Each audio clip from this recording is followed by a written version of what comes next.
So welcome to this roundtable session with Immersion, discussing how access to improved language testing allows for better opportunities. So this is an interactive session, so feel free to press the Q&A button down at the bottom and ask your questions. And you can also raise your hand, and panelists can grant you access to talk if you want to add something to the discussion. So I'll now hand it over to the panelists to kick off the session. So over to you guys. Good luck. Great, thank you, Evelyn, and to all of the EduTech team. It's a pleasure for us to spend this time with you today, talking about something that's key to our passion in the work that we do. As Evelyn introduced, we'd like our discussion to be centered around how access to improved language assessment can improve opportunities for education and employment. We're grateful for the other panelists that will be joining us and for your attendance as we talk about this. At Immersion, we believe that we're on a mission to close the global communication gap, that as people are able to show their language ability, they'll be able to both improve upon that ability and also gain opportunities connected to that ability. In terms of our panelists this morning, we're joined by Dr. Jacob Burtis. He's one of the co-founders of Immersion. He is a passionate education technologist. His journeys around the world have given him a love for language learning and a passion for language teaching. He turned that passion into a PhD in instructional psychology and testing. And in doing so, as part of his research, helped to further the understanding of an innovative assessment technology called elicited imitation, which has turned into some of the products that we present at Immersion. Also on the call, we have Adam Horvath joining us from Hungary. Adam works with a team of passionate individuals at Makers, Makers Red Box. I almost said it was Makers Red Space. Makers Red Box. As I'm sure Adam will introduce as well, his team believes that learning should be creative, that knowledge can only be created. So as we turn our classrooms into spaces where both the students and teachers are free to create and generate their ideas, apply their learning, that will empower that learning in ways that other methods wouldn't allow for. Also from Ethiopia, we have Desalegn Mikuria. He's joining us from Kibber College, where he is passionate about technology, digital transformation, and seeing that opportunities for learning are empowered by both technology and capable educators. Panelists, have I left anything out of your bio? No, I think this is the key toward what our passion is. Very good. Attendees as well, we hope that, as Evelyn described, you'll make use of the Q&A option. We'd love to have you engage with us in our discussion and to get your perspectives on some of the things that we will be covering. I think feel free to also in the chat, if you'd like to introduce yourselves, where you're coming. It'd be interesting for all of us to see what wealth of experience we have here. One of the things that really excited Immersion about hosting this roundtable was to get the diverse perspectives that we know that EduTech Europe presents. We come from different backgrounds. We've been confronted with different issues and solutions, and we're excited to learn from each of you through this conversation. Given that our goal is to talk about how we can improve access to learning through improved language testing, I think it's important for us to first speak to some of the barriers and obstacles that we face. If our goal is to increase the equity of an education system, I think it's important that we understand inequity. So my first question to the panelists would be, what are some of the barriers and inequities that you've been confronted with in your work that have kept people from the opportunities that we want them to have in language testing and even other areas of education?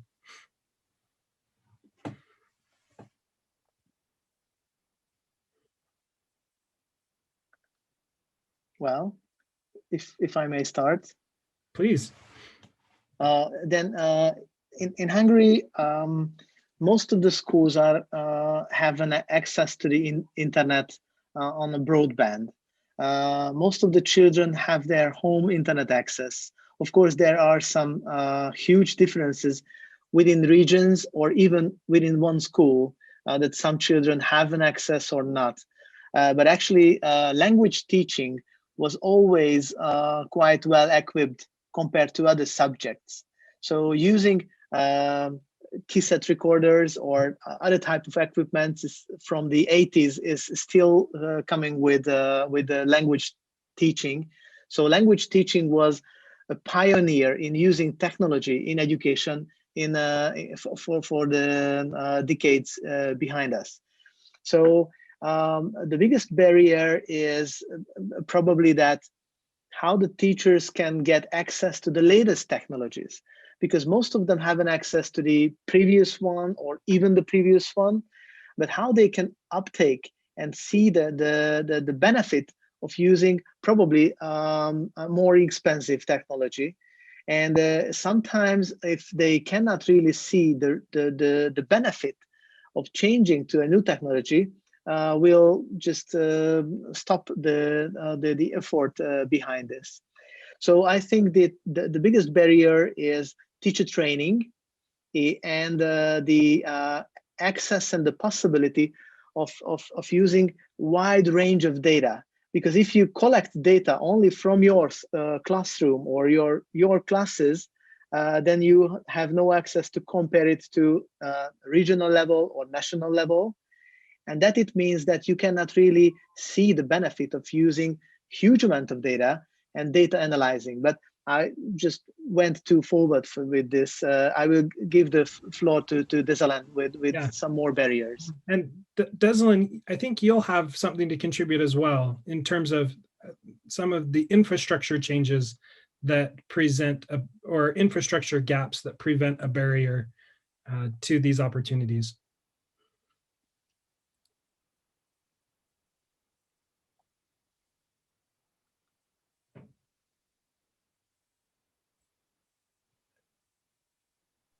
Desalan, I think you're on mute. Yeah, yes, yeah. I think I make it unmute. Yep, we hear you fine. Yep. Now, yeah. So it's me. It's unmute. Is that? Are you hearing? Mm-hmm. Yes. Yes. Okay. Great. So the barrier, yeah. When I see the barriers, the first one, infrastructure is the one barrier for to access the technology. So the barrier, for example, in the internet, it's one of the barrier. If you're not, if the internet is not equitable with all areas, how can you evaluate or testing the language? You know, sometimes, so it should be equitable for the technology and the infrastructure. So the infrastructure is the one who is barrier to access the technology. The other one is by itself, the curriculum is one.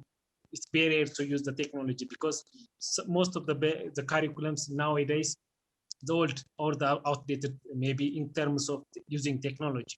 So improving the curriculum in order to be compatible with the technologies, this should be done. So it's the other barrier.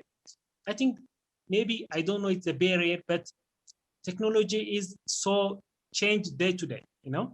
So the technology is today within days will be changed another technology. So there is no one accepted way of technology. So everywhere is competition, everywhere is different technology developed within every days. So that's also how we testing students using one technology. So through time, catching those technologies is sometimes maybe maybe there's a problem. So when I see the students from different countries, maybe they have different background, maybe their own technology is different, maybe in the Russia or in the Germany, the technology they are using by itself a little bit different, you know, the education setup different. So sometimes the technology by itself is diversified, and for testing how we standardize, you know, using such things is also the barrier when I see adopting the technology. Yeah. I think this is. I think that's a good point. Go ahead, To Jacob. add to that, I love that you brought this up, because one of my thoughts, and something that we've learned about a lot, is some technology brings its own affordances. So as you mentioned, technology is always changing. And if we stick our curriculum objectives or our outcomes to specific technologies, then we're bound to be continually having to edit and revise and change the way we approach it, because technology is changing so quickly. You know, I believe, and the approach that we take is that in terms of learning and in terms of assessment, there are broader and more general outcomes that supersede the tools or the technology that are used to get at those outcomes. And so it's our responsibility to make sure we clearly understand and are implementing those higher level principles, and then continually seeing how we can leverage technology to accomplish those principles. But the principles themselves persist, and they don't change. And so one of the things that I've noticed in terms of a barrier, as we're, you know, at Immersion, we're looking at building technology that can help assess language using, you know, and focusing on the principles that I've mentioned, is some portions, and very important portions of assessment, are more difficult to get at and difficult to do than others in terms of technology. So this is something we'll talk about potentially a little bit later, but for example, in language, the assessment of receptive skills, so reading and listening, is typically quite a bit more straightforward using technology than it is to assess productive skills, such as speaking and writing.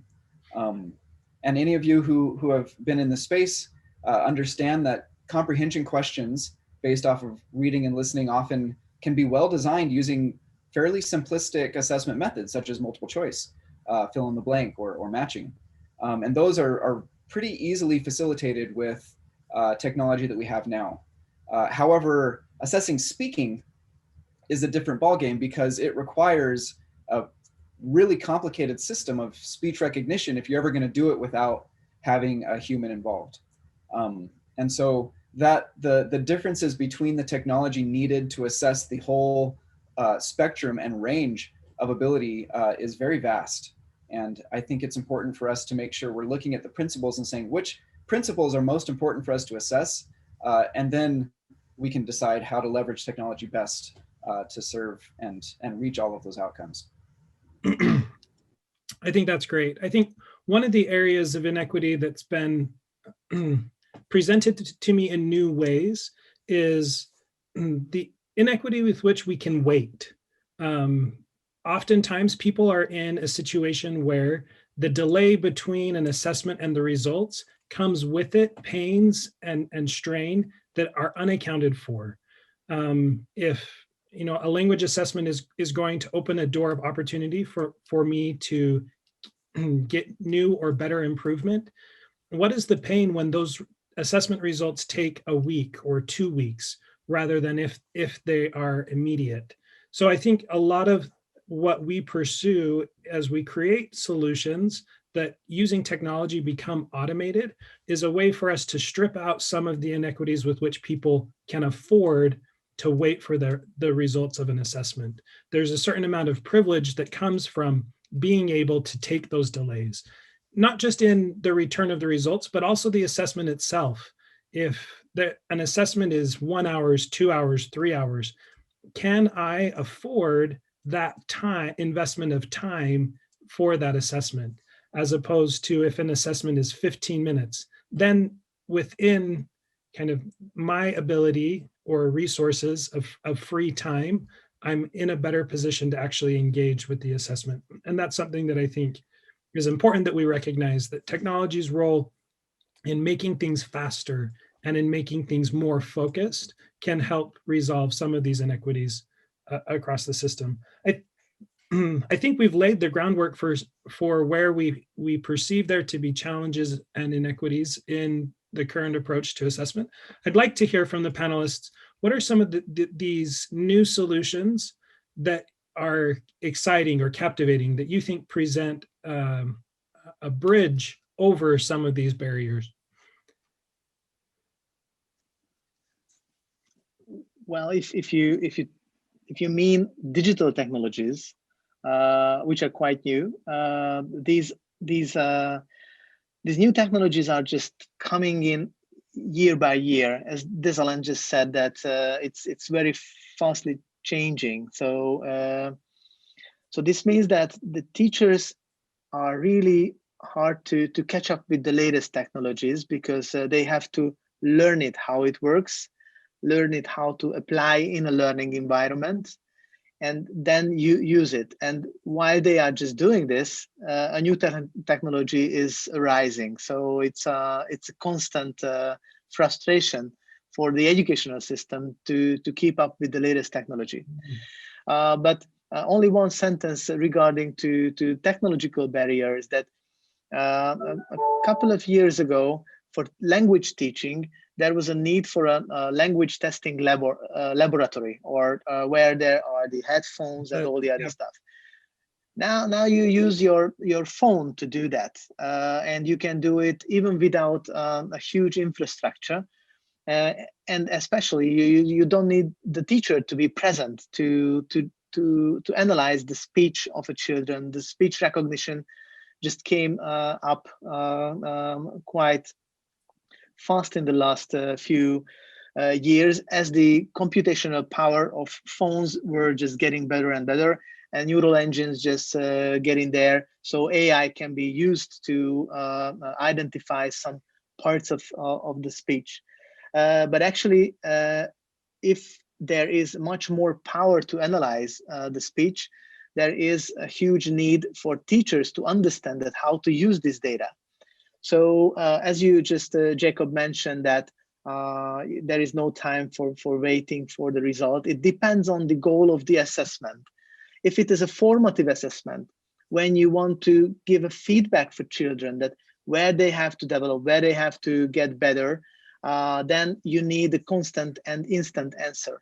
But if you use it for summative assessment, it doesn't really have to be instant. Right there, it can come with an email later or something. So it is very much depending on the teachers, that how they use assessment. If they are using assessment for making the learning process better, or they are just using the assessment to identify that, hey, you are wrong, you didn't make it. So it's after a long learning process, it's not good. So it's much better to have very frequent formative assessment steps in the process. For example, in every 5 minutes. But you cannot do it with a teacher. You need an AI and a solution for that. And this is something in which technology can really help for teachers to make a decision that what part of educational process, the teaching process, can be substituted by technology and save time for more personal conversations. So for example, if a teacher can just get rid of the testing part, or get rid of the practicing part of the learning process, then they can spend much more valuable time with the children, with understanding some concepts, letting the children speak, because that is the most important part, which is usually missing from language teaching classes, that the teacher is speaking, not the children are speaking. So if the teacher can let the children speak and use the practicing and the testing after in a flipped classroom way, then they utilize the technology in a new way. That's in the SAMR model, that is some kind of a modification or a redefinition of using teaching practices. So this is what we can see, and not only in language teaching. What we do in Maker's Red Box is hands-on learning for other skill development, not language, but probably we can also teach some languages with our products. But anyway, it's not the focus of it. I think the most important part is to teach teachers that how they can utilize in a new way this type of technologies. Yeah, I think there was a lot of insight there to that contribution. Thank you, Adam.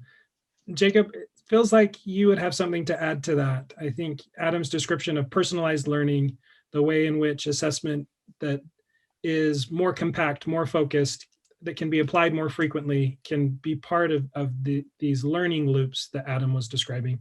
Yeah, I love it. I had several thoughts. So one quick approach, the way I and we at Immersion look at how we solve problems, and at our product suite in general, in terms of our assessments that we offer, is we like to think in terms of what jobs are our users trying to do, and how can we position what we offer to be hired for those jobs. It's a very typical way to think of how digital products can be effective.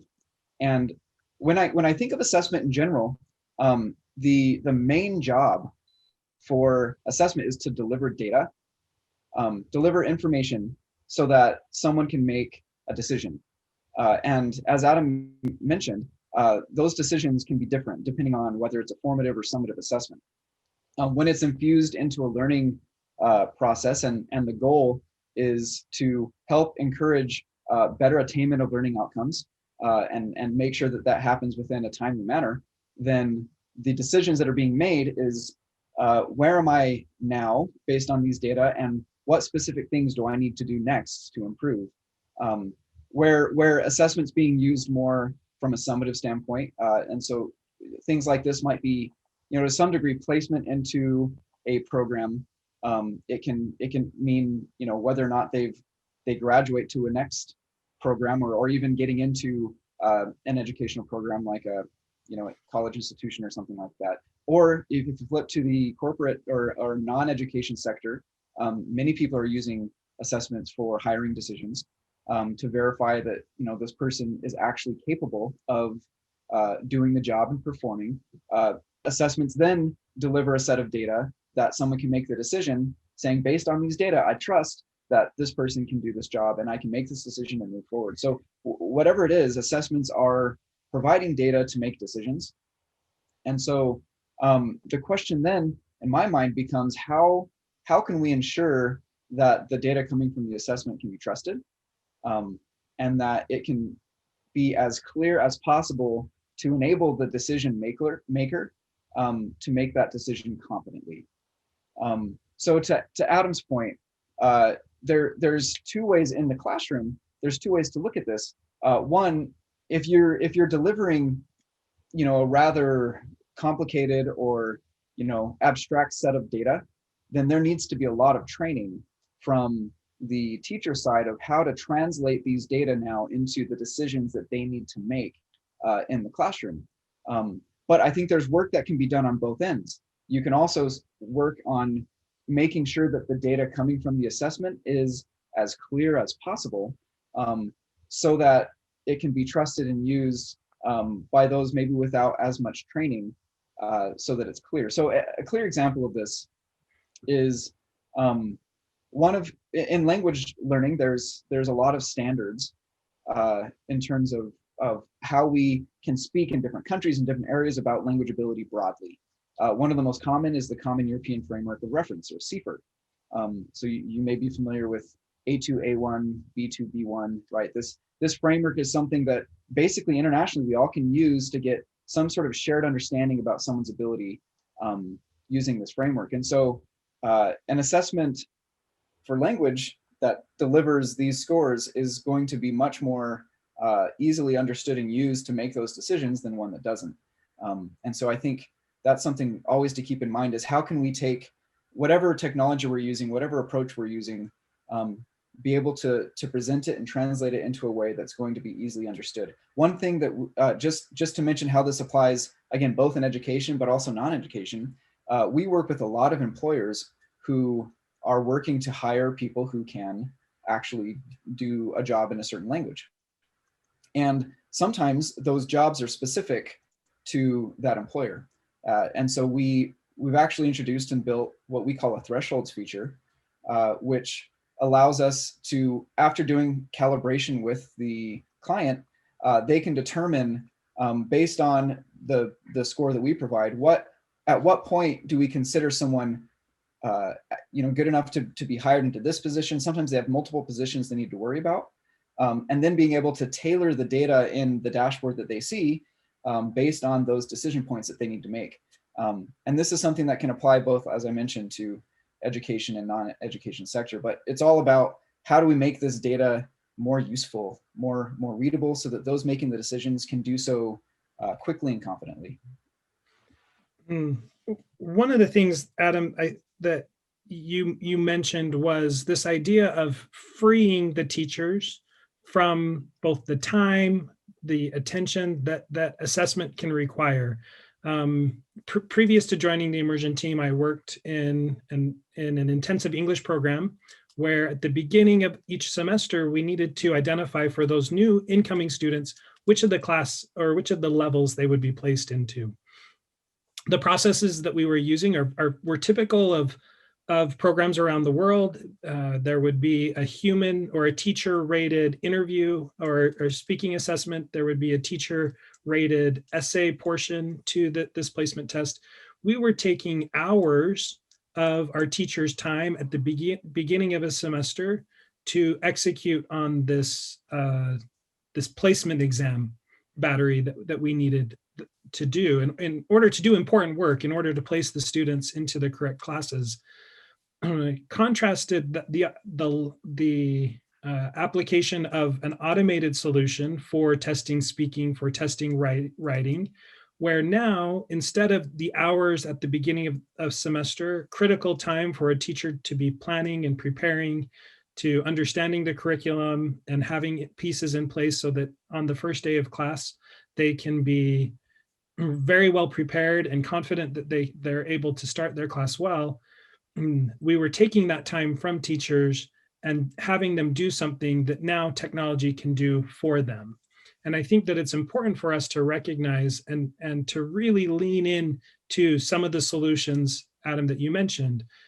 Automatic speech recognition technology has never been better.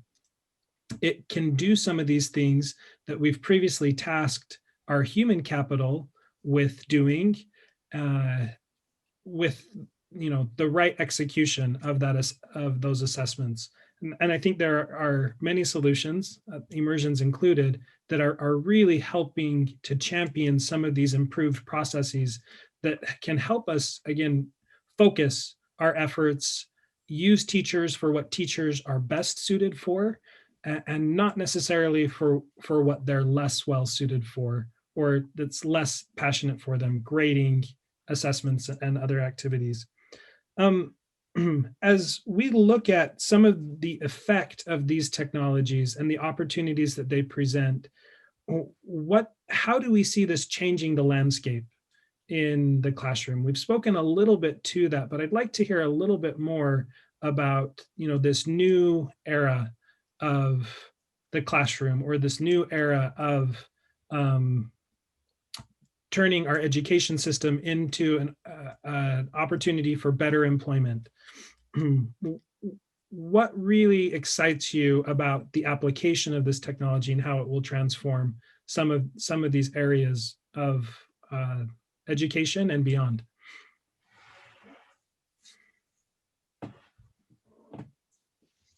Well, actually, I don't think that there is a future for classroom. I think there is a future for learning and school itself, but not the classroom anymore.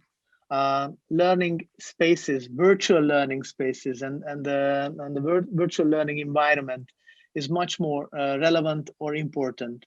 Learning spaces where children can do some different stuff, but most importantly, and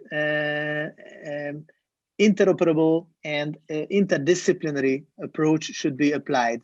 So, for example, children should work on a project which uses physics, history, and singing or any other subjects which there are already. And in some cases, they need to use different languages to just go with that project. Without that, the children will not be able to catch up with the basic requirements of the changing labor market, which requires totally different skills which they required 20 years ago. So this means that the classroom itself, in which the children are sitting beside each other, doing the same thing, and keep silent and listen to the teacher, there is no future for that anymore. Actually, that will be replaced because this type of receiving information can be done much better if you use technology. And if you use the classroom for practicing, and if you use the classroom for assessment, then it is just a waste of time and a waste of money. Because the classroom, when the teacher can meet the children and when they can do something, it's much more valuable to use it for the Eureka feeling, that they just learn and do something together. They interact with each other. They do something in a group. So I think that it's very essential to identify that this changing is already happening, and teaching languages will be pushed a little bit out of the classroom area. Of course, the basics should be taught in a normal frontal way, just to learn some basic words and grammar. But afterwards, they can just catch up with a lot of different applications and softwares and solutions in which the teacher can help if someone is stuck. But when someone is stuck, you will know it only from assessment and measurement. So that's a very important thing, that teachers should interfere or intervene only when someone is stuck. And meanwhile, they can just learn and continue the discussion among themselves. So I think this is very important to push it forward, to use the technology not as a classroom framework something, but it should be working outside of the classroom. And one more thing to that,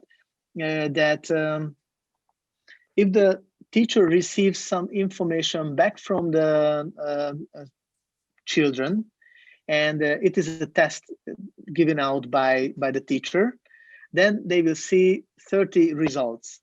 These 30 results will probably be different.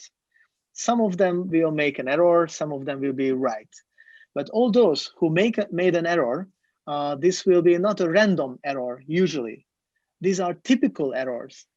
But if you have less data to narrow the sample, then you will not be able to identify that this is not just a random error, but this is some typical errors, which comes from some typical mistakes taken years ago in grammar, or years ago in catching up with phrases or words. And without a huge amount of data, the teacher will not be able to identify typical problems and typical mistakes which the children make. So the teacher would like to just correct that exact mistake, although probably it is just an indication of a much bigger problem behind.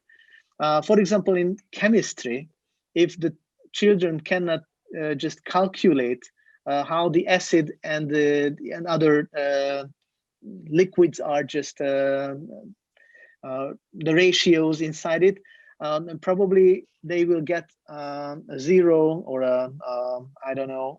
It's 1 in Hungarian, and it's a D or E or F in the US marking system.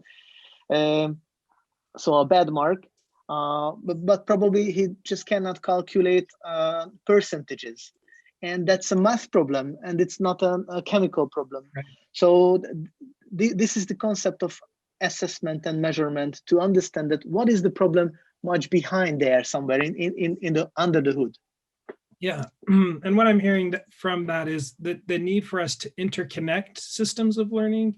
The a teacher's window into what's happening is restricted to those students with which he or she are interacting with on that given time.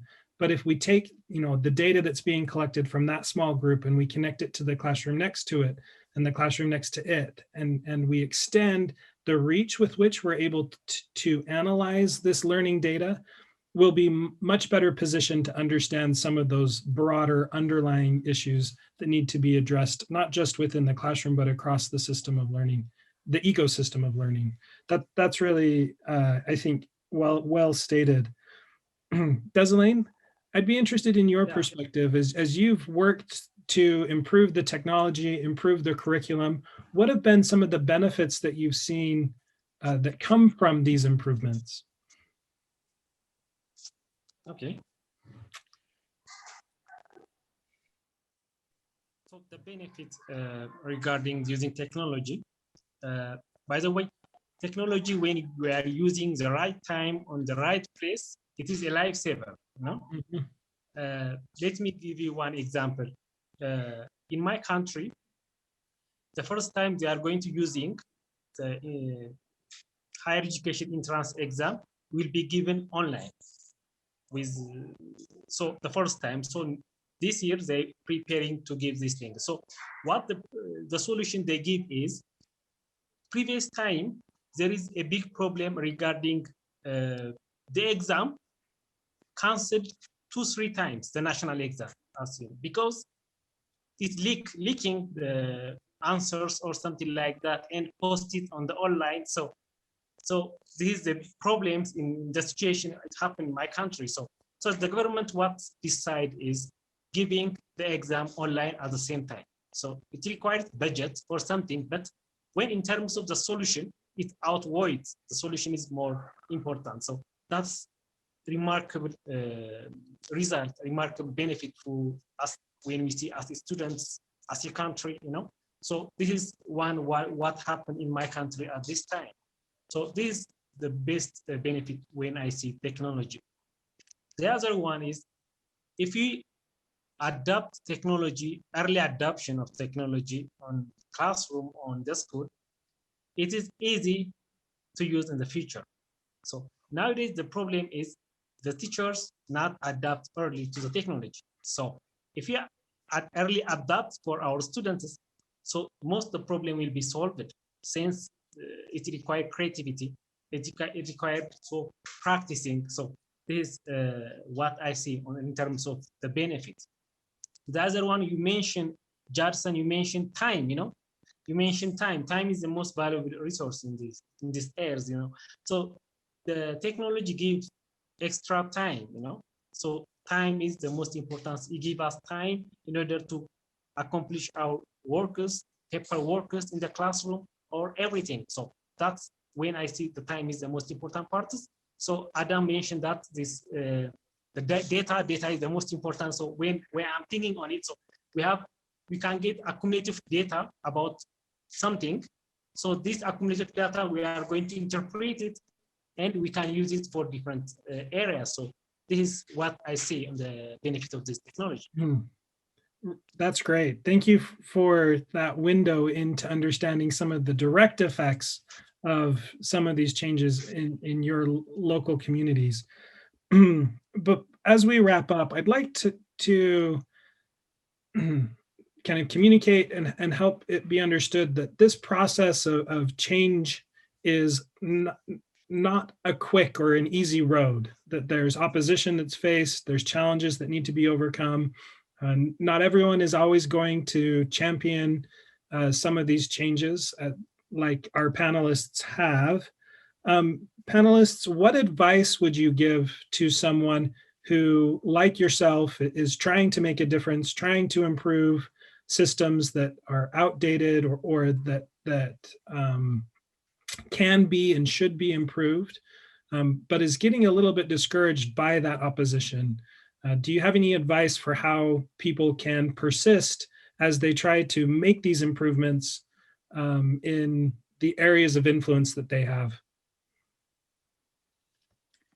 I think the most important is to providing incentives for those teachers who are just catching up, and keeping it up not only for 1 week or 1 month or 1 year, but create a much longer span of adapting new technologies. Actually, the normal the curve, it was created, this idea by the European Schoolnet a couple of years ago, the adaptation curve of new technologies, and it takes 3 to 5 years to totally adapt a new technology and embed it into a school's life. And this means that during these 5 years, the whole technology or the whole infrastructure can get outdated. And if the ICT equipment will just come into the school, then the teachers learn to how to use it in 1 or 2 years. And when they just catch up to create their new digital lesson plans and use it, and it takes 3 years, then the whole stuff is just outdated or just going to wreck. And if there is no sustainable funding for keeping a same service level from the infrastructure, then it's not useful. Then the teachers will go back to the chalkboard because that is still working. And that's the most important thing, that to provide teachers a stable and sustainable and flatlined service where they can rely on. Because if they invest a huge amount of time to reshape their lesson plans to apply this new technology, they will be really frustrated if they cannot just turn on the overhead projector or the interactive panel or anything else related to that technology. So this service, if it is a web-based service, then you have to make sure that the web is available, the bandwidth is okay. All the children has the possibility to access the same service. It's a lot, but if you don't do that, then the teachers will go back to the baseline where everything works, and that is the chalkboard. Mhm. And that's it. I think that is something which you have to provide to catch up with the latest technologies. Yeah, and that makes sense to me. I mean, I think technology has the potential to disrupt, and oftentimes I think what you're describing is teachers' uncertainty at adopting new technology comes from that feeling of mistrust. How long can I really expect to be using and for this to be useful to me or my students?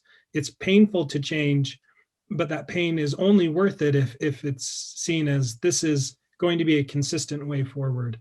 I think that was really well stated. And to Jacob? that point, to that point, teachers, and this was mentioned a little bit earlier, teachers, I think, need to acknowledge what unique strengths that they can bring, and what kind of unique obstacles and biases come through, their involvement in the classroom. What I mean by that is, I think this was hit on, extensively before, that teachers are uniquely suited to kind of understand the affective, right, ecosystem and situation of a classroom, of the learners, to know where they are in terms of their ability to learn, to work with them kind of on an individual mentoring and apprentice basis, to help them improve.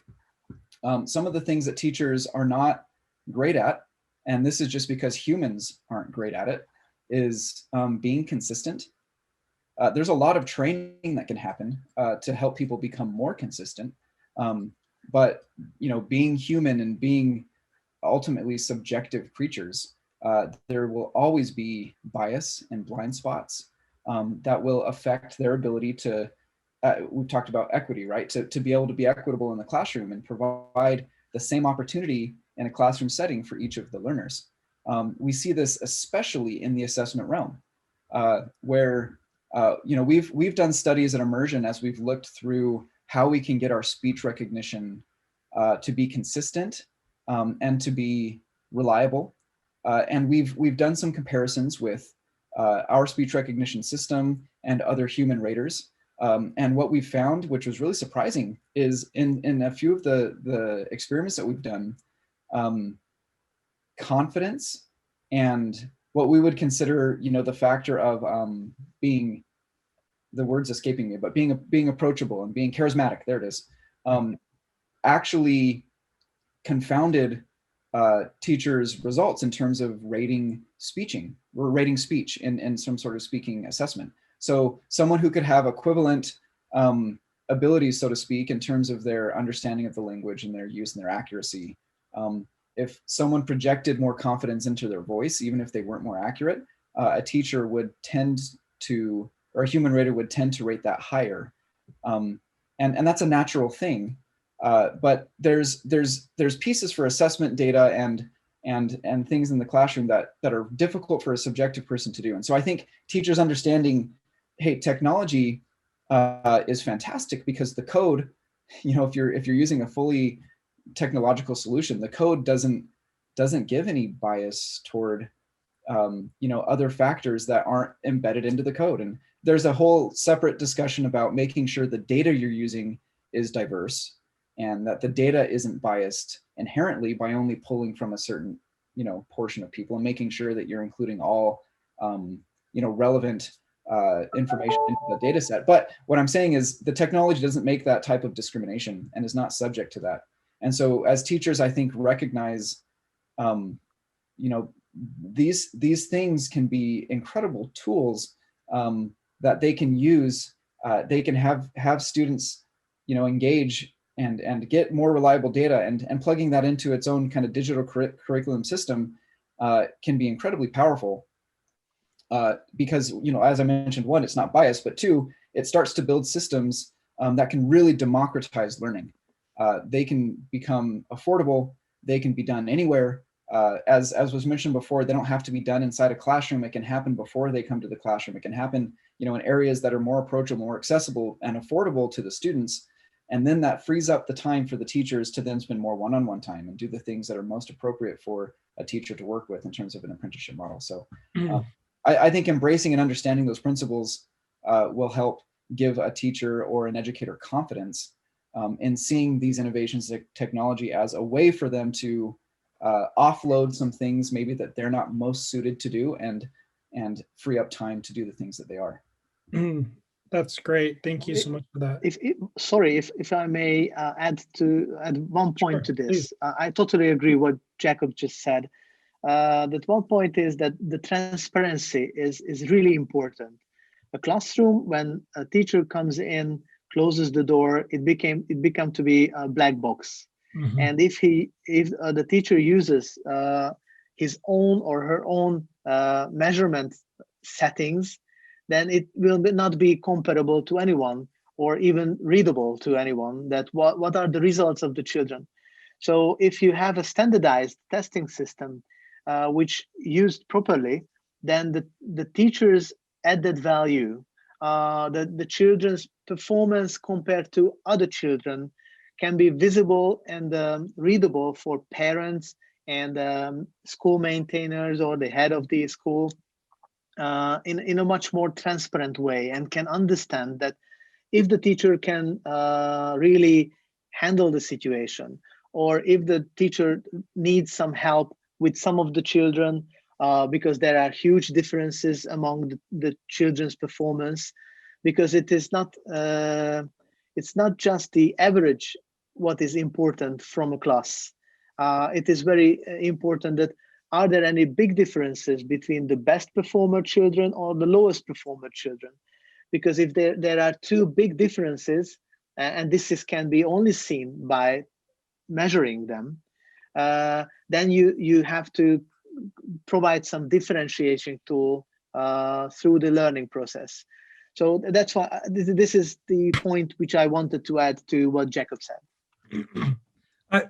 I think that connects with thinking that I've done previously, Adam, and how can we make the walls of our classroom more permeable?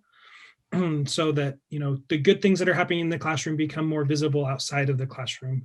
The need for improvements or the breakdowns in performance that are happening inside the classroom become more visible outside of the classroom. Earlier, you talked about how, the classroom is not the future. Learning systems are changing. I think of the situations of the last year in the way that education systems have been disrupted throughout the pandemic that are really, I think, forcing or accelerating some of that transformation of ideas about how learning should happen or where learning should happen. I'd like to just kind of end talking a little bit about the impacts of the pandemic and the opportunities that it's presenting. Obviously, inherent challenges, great challenges that it's presented in maintaining stability in our education system. But I think there's also coming out on the other side of this, there's a potential for us to shift our thinking, to be a little bit more open to some of the things that we're describing here in how learning and the interaction between students and teachers or teachers and parents or across a system of education can change. Given that we all four come from different parts of the world, our experiences over the last 18 months are likely to have been different. And so I think, there's not a single answer to this question, but what do you expect will be some things that we talk about going back to how it was or back to normal? What are some things related to our work in education, in language learning, in language teaching and testing that you think won't necessarily go back and maybe they shouldn't go back?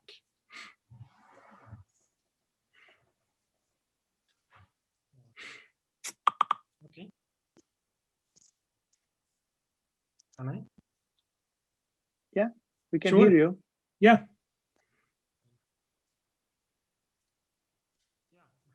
Are you hearing me? Yeah. So regarding the pandemic, so in my country experience, especially on the pandemic happened, it's technology help us in order to the last 8 months, there is now school, now closed, lockdown, everything is clear. So, but within the last 8 months, we lost so many things, especially in the education sector. But the technology help us in order to teach students online. That's the most important thing, which means, for example, especially when I mentioned national exam, the national exam will be given, the additional exam will be given, because within previously the national exam takes 3 months or something like that in order to feedback or something like that. But now within days, we can give feedback for our students. The other one is previously when you see there is a resistance to change, previously there is a resistance to change for technology, but nowadays no one resistance for technology. Everybody should be adapt technology to educate their children, including the teachers. So it brings profound change, especially in terms of technology. So in my country, even if there is problem with capital or something like that, the human capital, based on their interest, teachers or every administrators, government bodies using technology with remarkable way, because there is no resistance to change nowadays. So that's my experience in my country. That's great. Thank you for sharing. Adam, what about from your work? Well, actually, the result of the pandemic was many seen in newspapers or in portals that it was giving a boost for digital education. But I can see that it gave a boost for Microsoft and Google revenue in a way. But regarding the education, actually, the pandemic just pointed out that there are serious problems with digital education. Mm-hmm. Because most of the teachers were trying to use technology to replace that what is happening inside the classroom. And it is not possible. So, for example, a Zoom meeting cannot really replace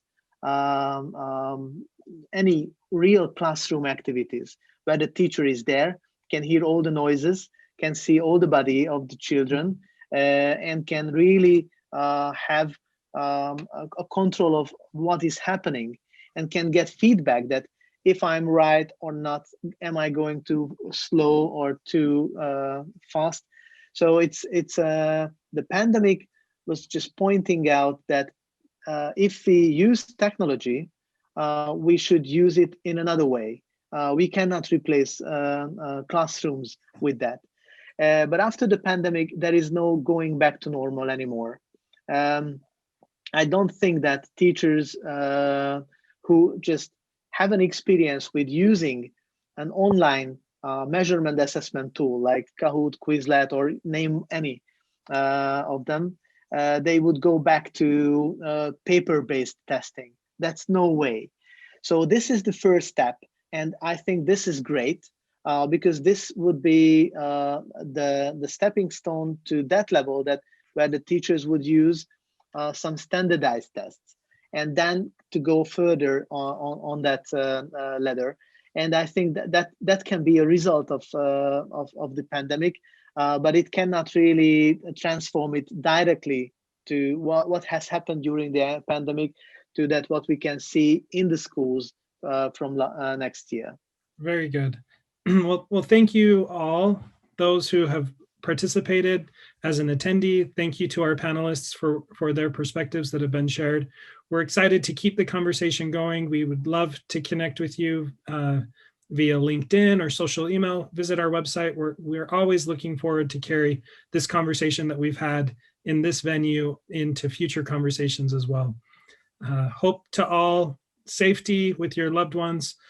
Thank you for your time and your passion as educators. Thanks, everyone.